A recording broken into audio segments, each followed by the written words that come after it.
Kwa mwaka 2021 tulikuwa na 6.9% tu ya Watanzania ambao wanatumia nishati safi ya kupikia.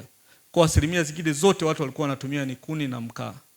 Lakini mpaka tunaongea hivi, mpaka kwa takwimu za NBS za mwaka 2025, mpaka sasa tumeshafikia 28.6% ya Watanzania ambao wanatumia nishati safi ya kupikia.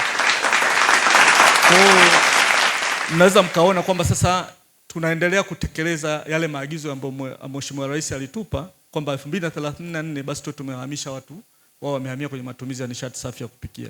Kwa kama leo 2025 mwaka mmoja toka tumezindua mkakati tumeshafikia 28.6%, basi naamini kwa ushirikiano wa pamoja sisi serikali na sekta binafsi kama lote wanachokifanya, basi 2034 tutafikia hayo matamanio ambayo tunataka tuyapate. Malengo ya serikali ambayo yapo kwenye mkakati ni kuhakikisha kwamba tunaongeza uelewa wa wananchi na taasisi kuhusu umuhimu wa matumizi ya nishati safi ya kupikia.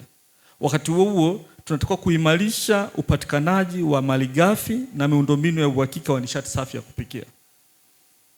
Tatu ni kupunguza gharama za nishati safi ya kupikia. Hii itatulazimu watu wengi kuwavutia waweze kuachana na kuni na mkaa na waweze kutumia nishati safi ya kupikia.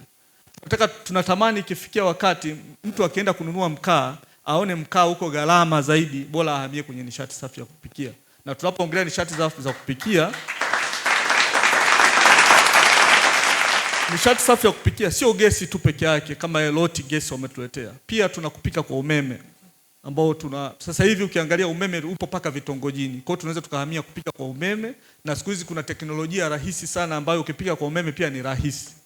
Kuna kwenda kupika kutumia biogas, pia tunatumia bioethanol, kuna kutumia mkaa mbadala, na wapo makampuni mengi sana yameanza kutengeneza.